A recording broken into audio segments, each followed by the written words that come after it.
Today we are going to be moving into Chapter 2. Our quote of the day: a negative thinker sees a difficulty in every opportunity. A positive thinker sees an opportunity in every difficulty. This kind of parallels what we were talking about in our last PowerPoint, and that was the creator versus the victim's mindset. And we're going to be going into this a little bit more today.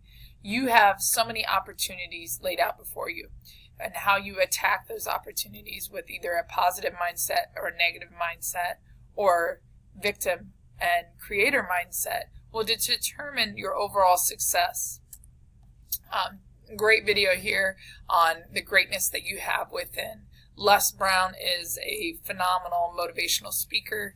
I think you'll enjoy listening to this video and seeing how it speaks to you and to the greatness that you personally have within. One thing I talk about with my team all the time, but I think this is very fitting for you as well as students, is you must take pride in all that you do. And pride, if you break it down into an acronym, is personal responsibility and daily excellence. And that means when I say daily, it's every day. The decisions that you make every day is your personal responsibility. And those decisions are yours and yours alone to make. And how you make those decisions, or what decisions you do make, and how you attack those challenges that lay out before you will determine your overall life success. You can either make your life hard or you can make it easy. One quote that I also love is, if you do what is easy, life will be hard. If you do what is hard, life will be easy.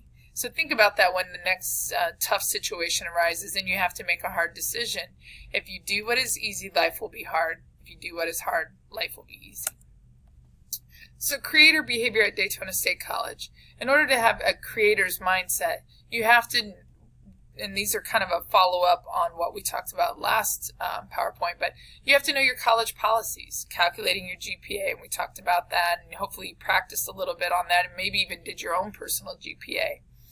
You have to maintain current contact information. Make sure you're checking your Falcon mail, understanding your syllabuses, staying aware of deadlines that are coming. If you habitually miss deadlines, you are going to struggle in school. So you have to be very aware of that.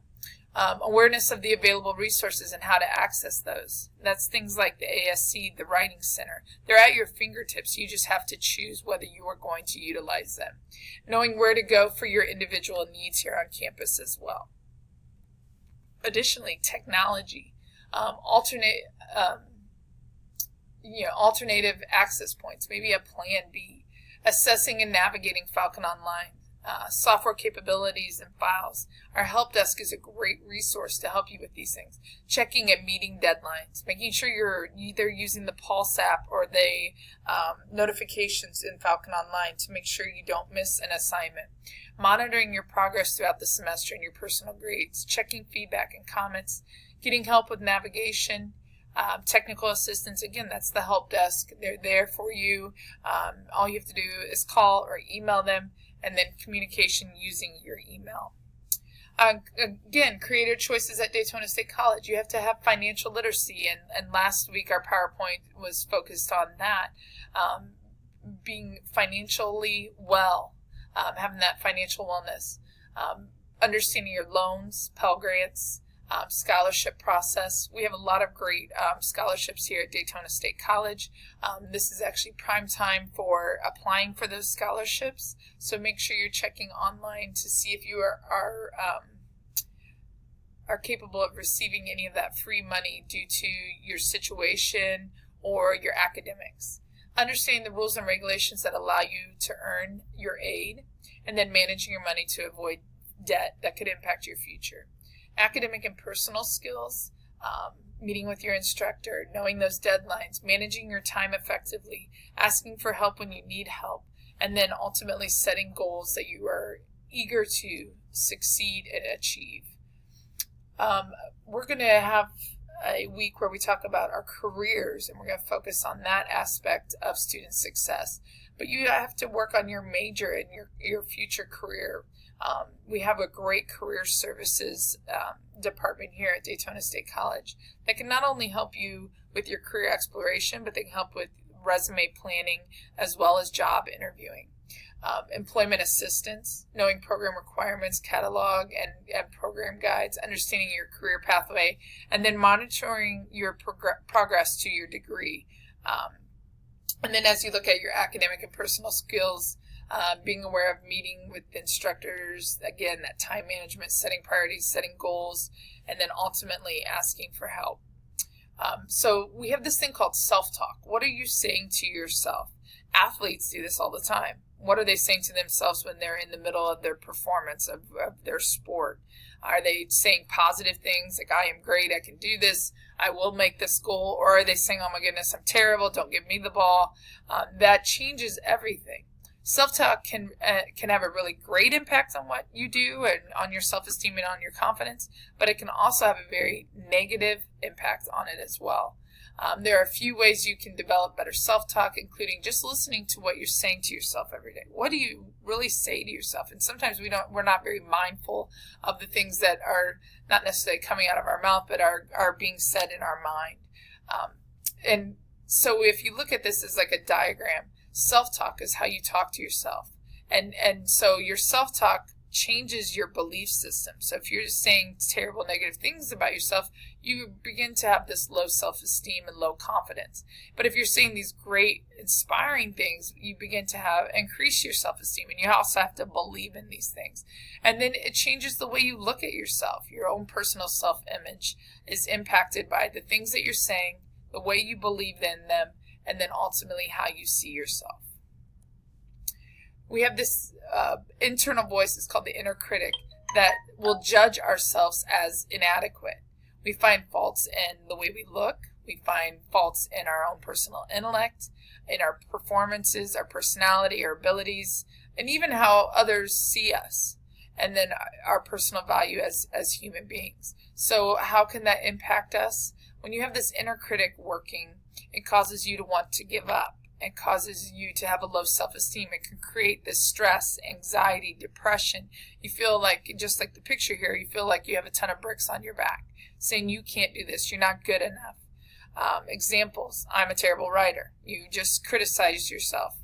I'm just not very smart. I'm just not good at math. I knew I would be terrible at biology. The inner critic is a judgmental voice that finds all of our faults. Interesting note, though, self-judgments actually have positive intentions. We're trying to motivate ourselves sometimes with these comments. Okay, I'm a terrible writer. Okay, if I say it, then maybe I can change it. Well, by criticizing ourselves, we're hoping to eliminate our flaws and win the approval of others. My challenge for you is to not say those things, but rather look for a way to change or improve. Now, on the next one is the inner defender. The inner defender actually is judging other people, blaming other people, complaining, accusing, criticizing, and condemning others to make themselves feel better. The inner defender judges others so that they can accept little responsibility. Well, it wasn't my fault that I failed that class. The teacher's terrible. They blame other people. Well, he didn't help me in my class, so I failed. They complain a lot. They accuse others. They're judges. They're very critical of other people. The inner defenders try to make someone feel better by judging others as bad. They also then blame their problems on other people to deflect that personal responsibility. So an inner defender is a victim.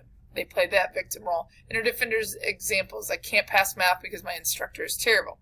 The math lab has terrible hours. That is why I failed. My roommate made me late to class. Of course, yeah, right. It's always everybody else's fault. If you look at the diagram there, the defender's reaction to pain or a threat, you put up this wall and defend yourself from all that pain. Just like the inner critic, the inner defenders have a positive intention. The inner defender wants to protect themselves from that discomfort and anxiety that comes along with maybe failure or being inadequate. So we have to have this language of responsibility, the dynamic reactions of the creator's language. So how could we change our words here? And like I said, over to the left here, words have power. So how can we change the victim's response? Coach Stegall is so boring, she puts me to sleep. It's probably true, but how can we change that to a creator's response? And then we have other selections too. And so I encourage you to take some time, be mindful of how you can change these victims' responses into a creator's response. have more of an inner guide. This makes the best of every situation. An inner guide tells us the impartial truth, allowing us to make ourselves fully aware of the world around us. They don't lie to us, but they make us aware of the truth and then how we can take action to improve our course. The inner guide objectively observes each situation and asks yourselves, okay, how am I off course? What can I do to get back on course? And then the creator will waste no energy in judging themselves or pushing blame on others, but instead will focus their energy on how to make a solution. There's a great book called The Energy Bus. And The Energy Bus says, wrong book. No Complaining Rule, same author. And with the no complaining rule, the rule of thumb is you cannot complain unless you bring about some solutions or have some solutions to propose. So I want you to think about that in your life. You cannot blame or complain unless you provide some course of action to improve your current situation. Decision-making model, wise choice process. What is your present situation? And these are 6 steps that you need to know. What is your present situation? So you want to describe that objectively and completely. How would you like your situation to be? Do you have a choice? Of course you have a choice. What are your choices? What's the likely outcome of each of those choices? And then ultimately, maybe not every choice is right because maybe you won't be willing to commit to that choice. So you have to then select the choice that you can commit to and that will bring about a successful change for you.